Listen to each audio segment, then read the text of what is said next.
बिस्मिल्लाहिर्रहमानिर्रहीम अस्सलामु अलैकुम वरहमतुल्लाहि वबरकातुहू।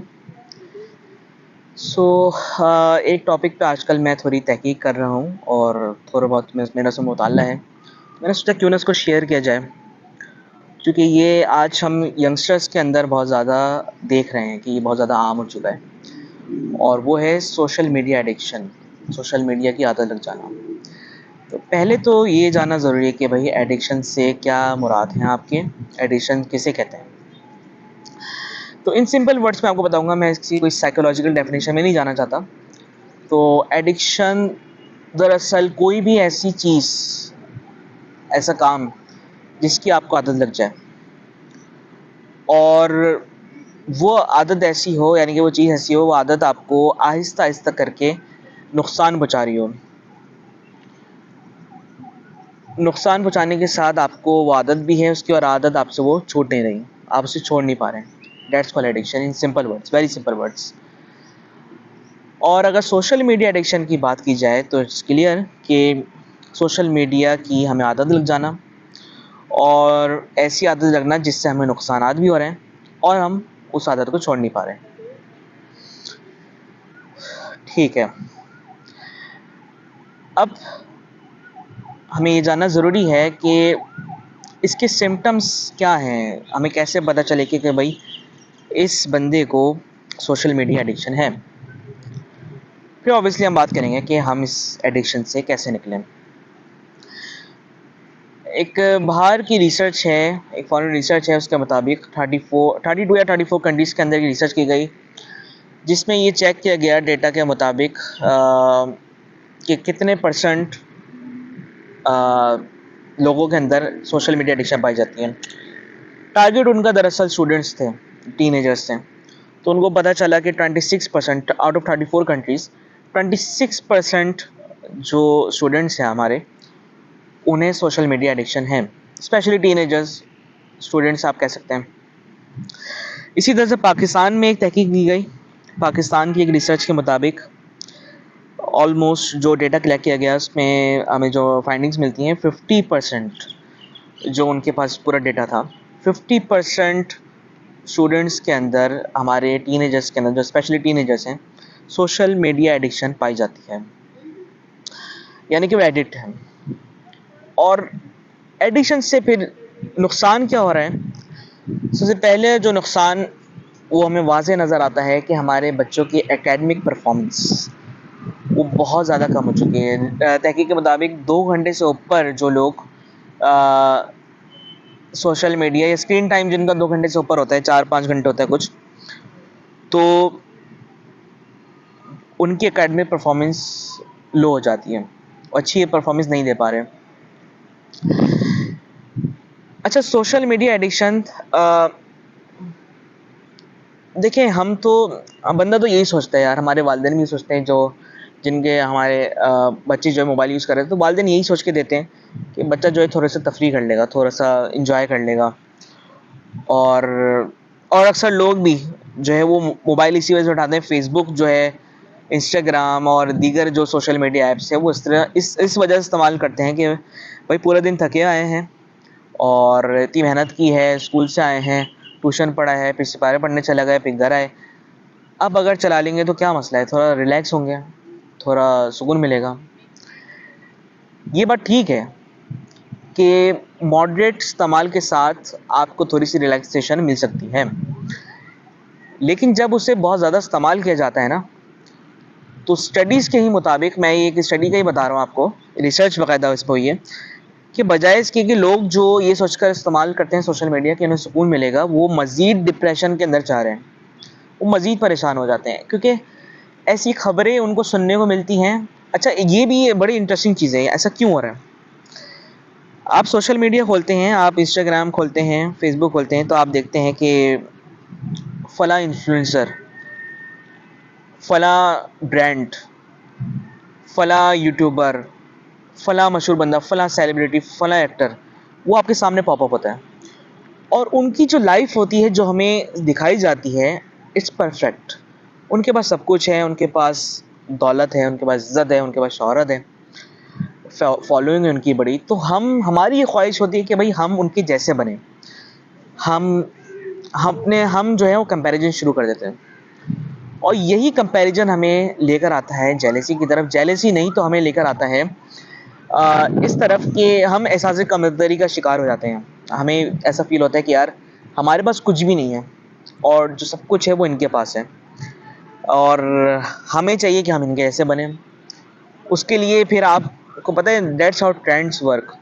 ट्रेंड्स जो होते हैं ना वो इसी तरह से ही बनते हैं कि भाई एक मशहूर बंदे ने कोई काम कर दिया तो अब हर बंदा उस काम को करने लग जाता है, और इस तरह से वो ट्रेंड बन जाता है। तो ट्रेंड्स फिर इस तरह से हमारे सामने आते हैं, और आपको पता है कि अब हमारे यहाँ तो हर हफ्ते कोई ना कोई एक ट्रेंड पकड़ के उस पर बात की जा रही होती है, उस पर मीम्स बन रही होती हैं, उस पर वीडियोस बन रही होती हैं, लोगों का कंटेंट पूरा उसी पर चल रहा होता है। तो इससे नुकसान तो एक ये हो रहा है कि भाई हमारे अंदर कंपैरिजन आ रहा है, और अच्छा ये कंपैरिजन फिर हमें दूसरी मेंटल डिजीज़ की तरफ लेकर जाता है, जिसके अंदर आपका एंजाइटी है, आपका डिप्रेशन है। इस पे अलहदा पूरी बात की जाती है कि भाई एंजाइटी क्या है, डिप्रेशन क्या है। और काफ़ी ऐसे केसेस हैं जो हमने सुने हैं जिनके अंदर लोगों ने सुसाइड्स किए हैं, और कत्ल हुए हैं, किए हैं, किलिंग्स हुई हैं, और उसकी वजह कहीं ना कहीं सोशल मीडिया होती है। अब मैं ये नहीं कह रहा कि सोशल मीडिया की वजह से होता ही है, कि कहीं ना कहीं उसका एक हाथ जो है ना वो रहा है और रहता है।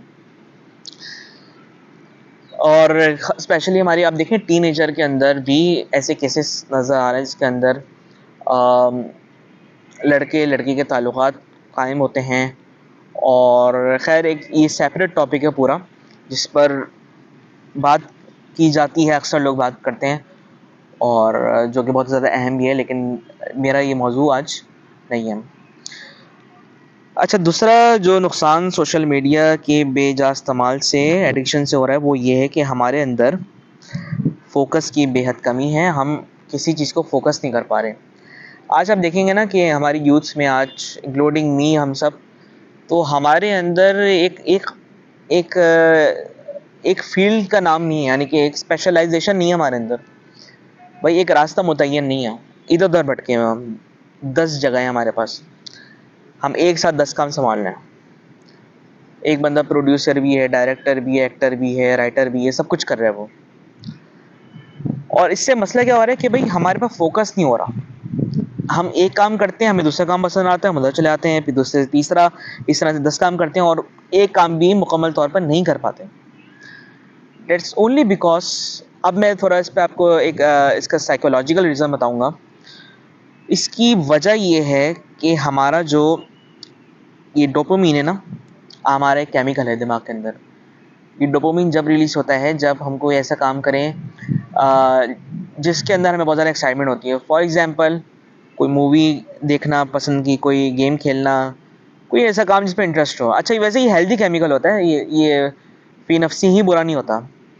तो ये केमिकल रिलीज़ होता है, और ये डोपामाइन जो है हमारे ब्रेन को सिग्नल देता है, जब ये रिसेंटली काम किया ना आपने, इसको दोबारा से करो, और इसको दोबारा अगेन करो, यानी अगेन अगेन करो, बार बार करते रहो। और जब बहुत ज़्यादा किया जाता है तो फिर एडिक्शन होती है। अच्छा, डोपामाइन क्या करता है, जो असल में वजह है हमारे फोकस ना होने की। आप एक मिसाल से मैं आपको समझाता हूँ। हम रील्स चलाते हैं, रील्स में हम एक रील देखी हमने, हमें पसंद आई, फिर हमने दूसरी स्क्रॉल करी। अच्छा, दूसरी में पसंद नहीं आया हमें, फिर हम तीसरी में चले गए। अच्छा, हमें ये उम्मीद है कि यार जो तीसरी रील आ रही है ना वो अच्छी होगी, बहुत ज़्यादा उस पर मज़ा आएगा, तो इसी इसी उम्मीद के साथ हम स्क्रॉल करते रहते हैं। इसमें ये होता है कि आपका जो डोपामाइन लेवल है ना वो बढ़ता है, कम होता है, बढ़ता है, कम होता है, और उसकी जो ड्यूरेशन है वो कम हो जाती है, और इसी वजह से आपका फोकस कम होता है। यानी कि आप फिर एक काम जब करते हैं तो आपको मज़ा नहीं आता, तो आप बोलते हैं चलो कुछ और करते हैं। आपका डोपामाइन रिलीज़ हुआ, और उसके बाद आपका जो फोकस है, जो कि जिसकी टाइमिंग कम हो चुकी है, आप दूसरी तरफ चले आते हैं। अच्छा, मुख्तलिफ और भी वजूहत हो सकती हैं फोकस ना होने की। एक वजह सोशल मीडिया है, तो ये भी हमारे सामने है कि हमारा जो फोकस है वो बहुत ज़्यादा कम हो चुका है। अच्छा, अब भाई बात तो ये है कि ये तो सारी प्रॉब्लम्स हैं, और पता नहीं कितनी लातादाद इसकी प्रॉब्लम्स हैं, एंजाइटी, डिप्रेशन वगैरह, जैसा मैंने अभी बात की। लेकिन what is the solution? Solution क्या है? अभी सॉल्यूशन पर आए। देखिए, सबसे पहला सॉल्यूशन तो ये है कि ये तस्लीम किया जाए कि आपको एडिक्शन है। इस बात को रियलाइज़ करें आप कि आपको एडिक्शन है। जब ये आप सोच सकते हैं कि अब मुझे क्या करना है इसको ख़त्म करने के लिए। तो मैं हरगिज़ ये नहीं कहूँगा कि सोशल मीडिया इस्तेमाल करना बंद कर दें, या सोशल मीडिया बहुत बुरा प्लेटफ़ॉर्म है और इसके अंदर ये होता है और आपको नहीं करना चाहिए इस्तेमाल। मैं इस हरगिज़ ये नहीं कहूँगा। सोशल मीडिया एक बहुत अच्छा प्लेटफ़ॉर्म है अवेयरनेस के लिए। आज आप देख लें जो फ़लस्तीन के अंदर हालात हैं, गाज़ा के अंदर, और जो दुनिया भर में जो सिचुएशन है, सोशल मीडिया के ज़रिए से हमें वाज़ेह तौर पर पता चल जाता है, जो पहले नहीं पता चलता था। जो हमारी इंटरनेशनल मीडिया छुपा रही होती थी, वो आज हमें मालूम हो जाता है सोशल मीडिया के ज़रिए से। सोशल मीडिया के ज़रिए से हमें पब्लिक ओपिनियन पता चल जाता है। सोशल मीडिया दावत व तबलीग, यानी कि दीन की तबलीग, अवेयरनेस के लिए, लोगों को समझाने के लिए, एजुकेशन के लिए भी बहुत बहुत अच्छा प्लेटफॉर्म है, इसमें कोई शक नहीं है। लेकिन बात यह है कि जहाँ पे इसकी 100 अच्छाइयाँ हैं, वहाँ पे 1000 खामियाँ भी हैं। तो बात ये समझ में आती है कि रेगुलेशन होनी चाहिए कि भाई आपका जो स्क्रीन टाइम है उस पर हमें कुछ पाबंदी लगानी चाहिए। स्क्रीन टाइम के अंदर उसको मॉनिटर करना चाहिए। बच्चे हैं तो जाहिर सी बात है वालिदैन उसको मॉनिटर करें लाजमी तौर पर। और अब हम बड़े हैं तो भाई ये हमें खुद फैसला लेना पड़ेगा। बड़ों को ये फैसला लेना पड़ेगा क्योंकि वो अपने फैसले लेते हैं खुद ही। तो उन्हें ये ज़िम्मेदारी लेनी पड़ेगी, भाई मुझे मसला है और मुझे इसका हल निकालना है। तो स्क्रीन टाइम से पहले अपना कम किया जाए। स्क्रीन टाइम के साथ एक और मसाला जो हुआ है हमारे साथ, वो ये है कि हम नेचर से कनेक्ट नहीं हैं, कुदरत से हम कनेक्ट नहीं हैं। हम बाहर नहीं जाते, हम फिज़िकल एक्टिविटीज़ नहीं करते, तो मोबाइल ही इस्तेमाल करते हैं, गेम्स खेलते हैं, लैपटॉप खोल लिया। ज़्यादातर हमारा बैठने का काम होता है और पार्क में जाकर वॉक करना, हवा लेना, सी साइड पर जाना, थोड़ा फ्रेश होना, ये अब जो है ना हमारा बहुत कम देखने को मिलता है। ये होना चाहिए, बहुत ज़्यादा ज़रूरी है, ये लाजमी है। तीसरी इसके साथ जो अहम चीज़ है ना, बीइंग अ मुस्लिम, मैं ये आपसे कहूँगा कि देखें, अल्लाह ताला से कनेक्ट हों। अल्लाह ताला से कनेक्ट होना बेहद ज़रूरी है। और कुरान को पढ़ें, कुरान पढ़ के बहुत सुकून मिलता है, कुरान की तिलावत करके बेहद सुकून मिलता है। आप समझ लें ये एक थेरेपी है जो, और एक ये हकीकत है कि भाई ये जो कुदरत है ना, ये कुदरत जो है वो ये कुदरत गवाही देती है अल्लाह ताला के वजूद की। तो इस कुदरत से आप अल्लाह ताला के करीब होते हैं। तो ये आपकी फ़ितरत के अंदर, मतलब बात ये हुई कि भाई हमारी फ़ितरत के अंदर ये है कि अल्लाह ताला से कनेक्शन होना चाहिए। और जब अल्लाह ताला से कनेक्शन नहीं होता ना, अक्सर हम ये सोच रहे होते हैं कि यार हम ये सोच रहे होते हैं कि हम क्यों परेशान हैं, सारी चीज़ें हैं हमारे पास भी और सब कुछ मिल रहा है, पढ़ाई भी अच्छी जा रही है, लेकिन फिर भी एक बेचैनी है दिल के अंदर। और पता नहीं कि हम क्यों परेशानी आती रहती है और हमसे बर्दाश्त नहीं होता, सब्र नहीं होता। इसकी सबसे बड़ी वजह होती है क्योंकि हम अल्लाह के करीब नहीं होते हैं। अल्लाह के करीब होना बहुत अहम है। और जब आप अल्लाह के करीब होते हैं ना, तो मैं ये नहीं कह रहा कि भाई आपकी सारी प्रॉब्लम सॉल्व हो जाएंगी, नहीं, आपको प्रॉब्लम से गुजरना आपके लिए आसान हो जाएगा। आपको चीज़ें समझ में आने लगेंगी कि भाई ये अल्लाह ताला की, इसके पीछे कोई ना कोई हिकमत होगी। तो इसी के साथ आपका जाहिर सी बात है, अल्लाह से आपने कनेक्ट होना है तो कुरान, ज़िक्र अस्कार, आपकी नमाज़ें, ये बहुत ज़्यादा अहम है। तो ये कुछ बातें हैं जो हमारे लिए करना ज़रूरी है। सोशल मीडिया पे थोड़ी सी हमें रेगुलेशंस लगानी है और इसका इस्तेमाल कम करना है, यानी स्क्रीन टाइम हमें कम करना है, नेचर से कनेक्ट होना है और अल्लाह ताला से कनेक्ट होना है। ये बहुत ज़्यादा हमारा अहम है। इसी तरह से हम आहिस्ता आहिस्ता करके इससे निकल सकते हैं। 1 हफ़्ता मुश्किल होगा, 2 हफ़्ते मुश्किल होंगे, 3 हफ़्ते, चौथे हफ़्ते के अंदर, 1 महीने यानी के अंदर हम खुद को ये देखेंगे कि ये एडिक्शन जो है वो चले ख़त्म भी नहीं, बहुत ज़्यादा कम हो गई है। यानी कि ये मुमकिन है कि भी आगे जाकर ये ख़त्म हो सकती है। तो कोई चीज़ मुश्किल नहीं है, सब हो जाता है, अल्लाह ताला करवा देता है सब, वक्त आने पर, मेहनत के साथ, आपकी डेडिकेशन के साथ। और गलतियाँ वगैरह सब होती रहती हैं, चलता रहता है, ज़िंदगी का हिस्सा है। तो बात ये है कि बंदा टेंशन ना ले। और ये देखें, हमारी तकरीबन ज़िंदगी ही कुछ ज़्यादा से 60-70 साल होगी, बस इतनी ज़िंदगी हमारी। उसके अंदर अगर हम टेंशनें ले लेके ख़ुद को मार देंगे यूँ ही मौत से पहले ही, तो क्या फ़ायदा। तो एंजॉय करें लाइफ को, और इंशाल्लाह ताला अल्लाह ताला कभी भी साथ नहीं छोड़ता, अल्लाह ताला हमेशा साथ रहता है। एनीवे, फिर इस पर बात करेंगे किसी टॉपिक पर, एंजाइटी, डिप्रेशन या किसी और टॉपिक पर, और उसको हम देखेंगे कि हमारे यूथ के अंदर है क्या है, इसका क्या हाल है। आज के लिए इतना ही। जज़ाकल्लाह खैर।